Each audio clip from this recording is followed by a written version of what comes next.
फ्युचरसाठी तुम्ही काय मेहनत घेतलेली तुम्ही फिटनेस वगैरे? मी भरपूर संघर्ष केलेला आहे, कारण मुळात कसं आहे की I am not a star kid but we don't have any godfather. मी कल्याणसारख्या उपनगरात राहून वकिली व्यवसाय करता करता कलाक्षेत्राची आवड होती. त्याच्यामुळे कुठलंही पाठबळ नसताना, कुठल्याही कलाक्षेत्राचं वर्चस्व नसताना माझं अस्तित्व निर्माण केलं आहे. असं म्हणतात की शून्यातून विश्व निर्माण केलं आहे. तर प्रचंड मेहनत केलेली आहे. कारण शरणम हे कॅरेक्टर फक्त एक कॅरेक्टर नाही आहे, ते या बहुजन समाजाचं एक नेतृत्व करतो आहे. त्याच्यामुळे तो पूर्ण दुःख, पूर्ण संघर्ष त्यातून मांडण्याचा मी प्रयत्न केलेला आहे. प्रत्येक कलाकाराने त्यांची भूमिका एकदम चोख बजावली आहे. नंदू असतील किंवा मग गुलाब म्हणून एक कॅरेक्टर आहे, नंदू कॅरेक्टर आहे, नंतर सदा आहे, साळू आहे, नाना पाटील आहे. प्रत्येक कॅरेक्टरने आपापलं कॅरेक्टर एकदम चोख निवडलेलं आहे. प्रत्येकाने आपल्या कॅरेक्टरला जस्टिस दिलेलं आहे. त्याच्यामुळे मला वाटतं की आत्तापर्यंत साता समुद्र पार हा चित्रपट गेला आहे. या चित्रपटाला डंका राष्ट्रीय आणि आंतरराष्ट्रीय पातळीवर कमीत कमी 18 पुरस्कार मिळालेले आहेत. इव्हन सिनेविश्वातला महत्त्वाचा आणि फेमस असा आंतरराष्ट्रीय पुरस्कार कान्स इंटरनॅशनल फिल्म फेस्टिवल जो युरोपला होतो, तिथे आम्ही गेलो होतो. तिथे आमचा चित्रपट कौतुकास पात्र ठरला.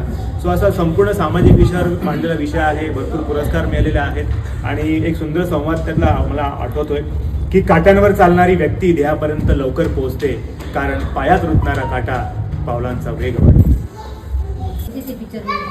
इव्हन आता मी सांगू शकतो की आत्ताच नुकताच आय थिंक 2 दिवसापूर्वी मला असं वाटतं की मी जर चुकीचा नसेल तर नांदेडमध्ये एक घटना घडलेली आहे आत्ताच, काल का परवा. ती सोशल मीडियावर खूप व्हायरल झालेली आहे की जाती व्यवस्थेमुळे प्रेम प्रकरण झालं, पण तिचं प्रेम एवढं हे असं की माणसं म्हणतात की शरीरावर प्रेम केलं की माणसं वयाची आकडे मोजतात, पण मी इथून केलेलं आहे.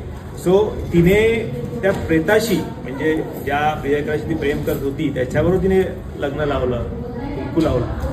तर असंच आमचा एक प्रसंग आहे नंदू उबाळेचा, की जो गुलाबवर आतूनच प्रेम करत असतो आणि तो म्हणतो की गुलाब उद्याची हलगी तुझ्यासाठी वाजवणार आहे.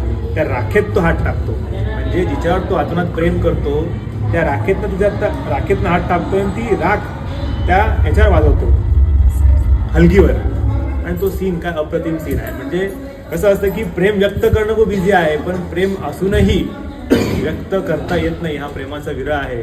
ज्यांनी प्रेम केलंय त्यांना हे समजू शकतं. एक सुंदर संवाद पण आहे, हिंदी संवाद आहे की सच्चाई जब रूठती है तो कायनात भी रोती है, सच्चाई जब रूठती है तो कायनात भी रोती है, सच्ची मोहब्बत आसमान में जन्नत को हिला देती है, सुना है दिल का जला जंगल जला देता है. आमचा प्रयत्न असा होता की ह्या चित्रपटात कोणी हिरो नाही आहे, म्हणजे सर्वसामान्य जनता ही माझी हिरो आहे. यामध्ये काही नोन फेस नाही आहे. सो लोकेशन पण आम्ही असंच घेतलेलं आहे की ग्रामीण भागातले लोकेशन. मी मगाशी म्हटलं की हा चित्रपट सर्वसामान्य माणसाने बनवला आहे, सर्वसामान्य माणसांसाठी. त्याच्यामुळे सर्वसामान्य माणसांचे प्रश्न आपण कधी मांडलेच नाही. हे ग्लॅमरस चकाचौंध हे आपण दाखवत गेलो, पण दुर्भाग्य असं आहे की आजही महाराष्ट्रामध्ये मराठी चित्रपट लाचार झालेले आहेत. स्क्रीनिंग मिळत नाही आहे. आजही आम्हाला म्हणजे झगडावं लागतं आहे स्क्रीनिंगसाठी आपल्याच महाराष्ट्रामध्ये. तो याच्यात थोडासा काही ना काही विचार केला पाहिजे की असे चांगले चित्रपट येत आहेत तर प्रेक्षक मायबाप रसिक प्रेक्षकांनी तो चित्रपट पाहायला झाला पाहिजे चित्रपटगृहांमध्ये. कारण आपण नुसतंच म्हणतो मराठी भाषा, मराठी अस्मिता, मराठी माणसं, पण जोपर्यंत आपली कलाकृती टिकणार नाही तोपर्यंत आपलं अस्तित्व टिकणार नाही. त्याच्यामुळे तुमच्या माध्यमातून मी सांगू इच्छितो की जास्तीत जास्त मराठी चित्रपट जेव्हा येतील तेव्हा तुम्ही ते पाहायला जा. एवढे चांगले चित्रपट निर्माते निर्माण करतायत, तुम्ही पाहायला जात नाही. मग काय होतं, मग हिंदीला स्क्रीनिंग मिळते, असं झालेलं आहे. आमचे चित्रपट हिंदीमुळे काढले गेले.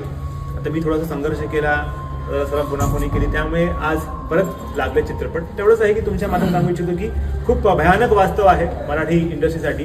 सो हे तुम्ही ठरवा प्रेक्षक वर्गाने की एखादी कलाकृती बनते, एवढी चांगली कलाकृती पुरस्कार विजेते चित्रपट आम्ही आणतो तुमच्यासाठी, ते पाहायला जा. एवढंच मी तुम्हाला सांगू इच्छितो तुमच्या माध्यमातून. शूटिंग हे झालेलं आहे किनवली, मुरबाड, शहापूरला किनवली गाव आहे. ते खेडेगावामध्ये आम्ही शूटिंग केलेलं आहे आणि काही थोडासा जो भाग आहे तो गोरेगाव सिटीमध्ये केलेला आहे. जसं 1-2-3 सॉंग्स आहेत, पण मुख्य जो गाभा आहे शूटिंगचा, जो लोकेशन आहे तो शहापूर किनवली. तिथे मला मुकुंद उबाळे आणि सुनील लिमसे यांची मला खूप मदत मिळाली. भरपूर लोकांनी मला सहकार्य केलं.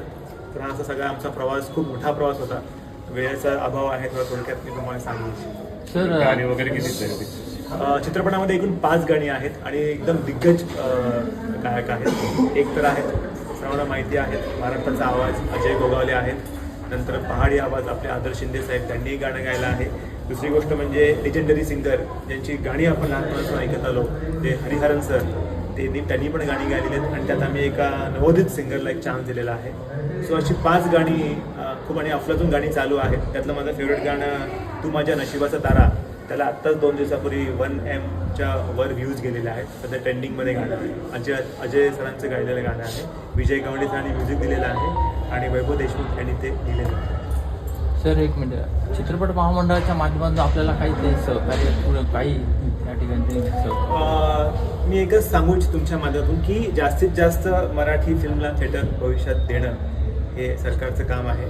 सो तुमच्या माध्यमातून मी एक नम्र विनंती करू इच्छितो की एवढे चांगले चांगले चित्रपट बनतायत आणि काही काही फालतू चित्रपट त्यांचं नाव घेऊ इच्छित नाही मी, त्यांना स्क्रीनिंग मिळते आणि महाराष्ट्रामध्ये मराठी फिल्मला स्क्रीनिंग मिळत नाही आहे. सो तुमच्या माध्यमातून सांगू इच्छितो की जास्तीत जास्त लोकांनी सहकार्य करा की जेणेकरून अशा नवीन नवीन कलाकृती जन्मास येतील आणि एक समाज प्रबोधन त्यातून होईल. तुमच्या माध्यमातून सांगू इच्छितो. थँक्यू.